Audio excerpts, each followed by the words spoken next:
में हम यूसुके को देखते हैं, जहाँ पर यूसुके ये बात सोच रहा होता है कि क्या उसे उन सोल्जर्स को, उन क्रिमिनल्स को रोडोरो सिटी ले जाने देना चाहिए कि नहीं,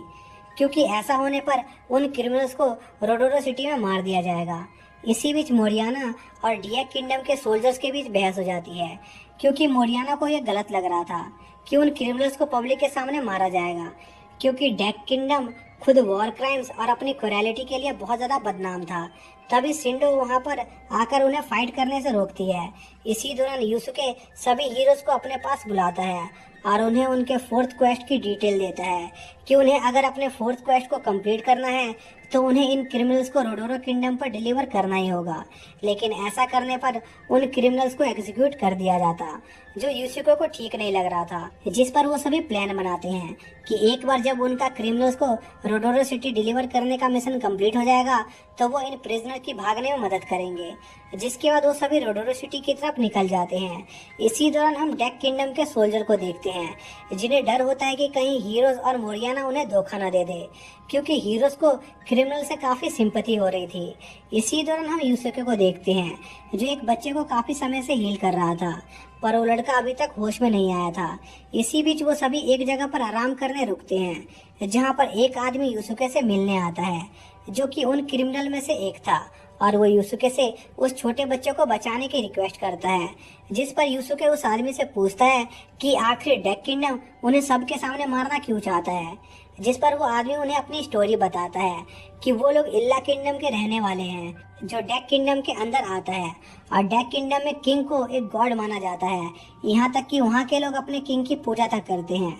पर इल्ला किंगडम के लोग किंग के साथ साथ अपने गॉड अश्वरोथ को भी मानते हैं और उनकी पूजा करते हैं, जो डेक किंगडम के किंग को बिल्कुल अच्छा नहीं लगता था। इसलिए उस किंग ने गॉड अश्वरोथ की पूजा करने वाले सभी लोगों को मारने का ऑर्डर पास कर दिया, जिसमें कई लोग मारे गए, और अब उनके साथ भी ऐसा ही होने वाला है। जिस पर यूसुके डेक किंगडम के सोल्जर्स के लीडर से बात करने जाता है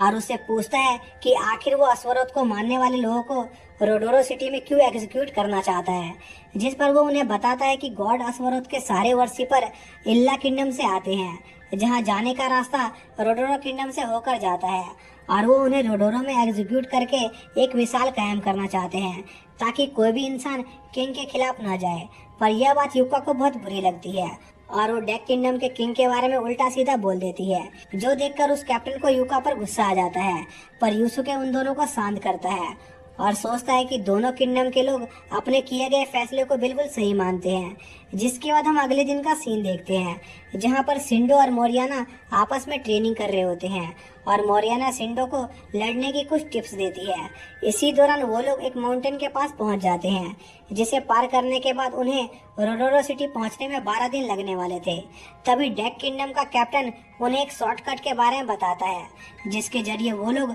कुछ दिनों में ही रोडोरो सिटी पहुंच सकते थे। और वो लोग उस शॉर्टकट से जाने का फैसला करते हैं और एक केव के पास पहुंचते हैं, जिसके अंदर एक बड़ी सी मशीन होती है, जो कि पानी से चलती थी। लेकिन तभी उनके बाहर जाने का रास्ता बंद हो जाता है और डेक किंगडम का कैप्टन उन्हें धोखा दे देता है, क्योंकि वो लोग उसके राजा के खिलाफ काम करने के बारे में सोच रहे थे। जिस पर वो लोग उसी रास्ते से आगे बढ़ने का फैसला करते हैं, क्योंकि उन्हें अपने फोर्थ क्वेस्ट को कंप्लीट करना था, जहाँ पर उन्हें एक ट्रैप मिलता है, जिसे उन्हें ब्रिज पार करते हुए क्लियर करना था। पर यूसुके को उस केव की दीवार पर कुछ पैटर्न्स दिखते हैं और वो उस ट्रैप की मिस्ट्री को सॉल्व करने में कामयाब हो जाता है, जिससे वो ट्रैप रुक जाते हैं और वो लोग आसानी से उस जगह से निकल जाते हैं। जिसके बाद उन्हें एक रोड दिखाई देता है, जिस पर यूसुके केयरलेसली उस रोड पर चला जाता है। तभी एक दीवार यूसुके को उस खाई से नीचे गिरा देती है, जिस पर यूसुके अपने साथियों को उसके बिना आगे बढ़कर क्वेस्ट को पूरा करने को कहता है, और तब तक वो उस खाई से बाहर निकलने का तरीका सोचने लगता है।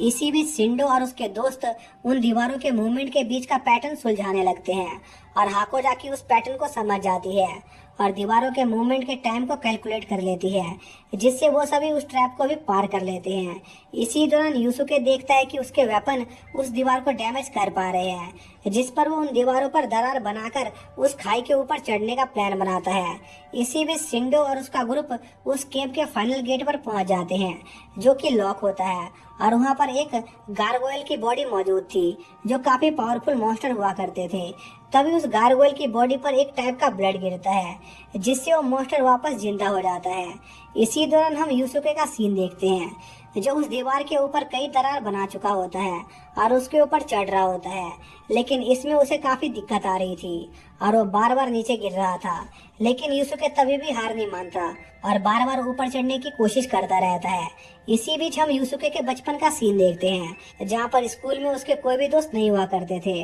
और सब उसे इग्नोर मारा करते थे, जिससे यूसुके को काफी तकलीफ होती थी। और आज फिर से यूसुके अकेले ऐसी मुसीबत में फंसा हुआ है। इसी दौरान यूसुके की आग भी खत्म हो जाती है जिससे उसे दरारें दिखना भी बंद हो जाती है।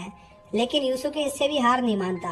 क्योंकि वो एक विलेज में पला बड़ा था और उसे अंधेरे में भी काम करने की आदत थी और वो अपनी पूरी कोशिश करते हुए फाइनली उस दीवार के ऊपर चढ़ जाता है और जल्द से जल्द अपने दोस्तों को ढूंढने जाने लगता है। तभी रास्ते में यूसुके को एक लोड पॉइंट मिलता है जिससे उसे पता चलता है कि उसके दोस्तों के सफर के दौरान मोरियाना के एक साथी की डेथ हो गई थी, जिससे यूसुके को काफी बुरा लगता है क्योंकि वो पहला इंसान था जो यूसुके को इस वर्ल्ड में एक दोस्त की तरह लगता था और यूसुके को उसके साथ गुजारे पल याद आने लगते हैं। और यूसुके को लगता है कि इसमें उसकी ही गलती है क्योंकि अगर वो डेक किंगडम के कैप्टन के साथ जाने का फैसला नहीं करता तो आज वो जिंदा होता। जिसके बाद यूसुके उसे एक आखिरी बार अलविदा करके अपने दोस्तों के पास जाने लगता है। इसी बीच हम यूसुके के दोस्तों का सीन देखते हैं जिन पर कुछ बैट्स हमला कर रहे होते हैं और वो गारगोयल उनकी तरफ बढ़ रहा होता है, जिस पर मोरियाना और सिंडो उस गारगोयल को रोकने जाने लगते हैं और मोरियाना उस गारगोयल से फाइट करने लगती है जो काफी पावरफुल था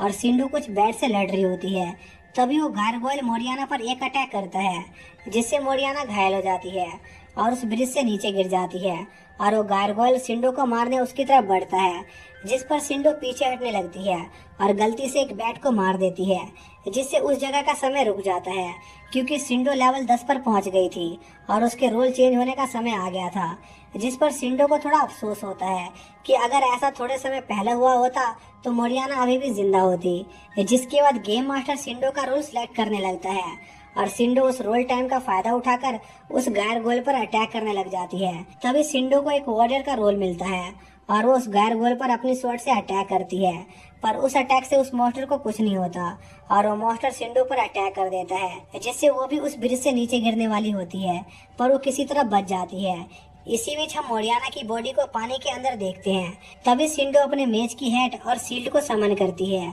और उस मॉन्स्टर पर अटैक करने जाने लगती है, जिस पर वो मॉन्स्टर सिंडो पर अपने ब्लेड से अटैक करता है, पर सिंडो उस अटैक को ब्लॉक कर लेती है और उस मॉन्स्टर के हाथ पर अटैक करती है, पर वो मॉन्स्टर सिंडो का हाथ काट देता है और उसे एक तगड़ा पंच मारता है। लेकिन सिंडो उस अटैक से भी बच जाती है और अपने कटे हुए हाथ का यूज करके उस मॉन्स्टर पर अटैक करती है। इसी दौरान हम यूसुके को देखते हैं जो अभी भी इस कंफ्यूजन में होता है कि आखिर इस गेम ने उसे इस वर्ल्ड को बचाने के लिए क्यों चुना है और क्या सिंडो और उसके साथी सच्ची में उसके दोस्त है कि नहीं, या वो भी उसे बांके की तरह धोखा दे देंगे। लेकिन तभी यूसुके इन सभी बातों के बारे में सोचना बंद करता है और अपने दोस्तों की मदद करने जाता है, जहाँ पर वो देखता है कि सिंडो ने अकेले एक मॉन्स्टर को मार दिया था। तभी यूसुके को पता चलता है कि मोरियाना ब्रिज से नीचे गिर गई है, जिस पर यूसुके मोरियाना को बचाने जाता है, जिसके कुछ समय बाद मोरियाना को दोबारा होश आता है, जहाँ उसे पता चलता है कि यूसुके ने मोरियाना को बचाने में बहुत मेहनत करी थी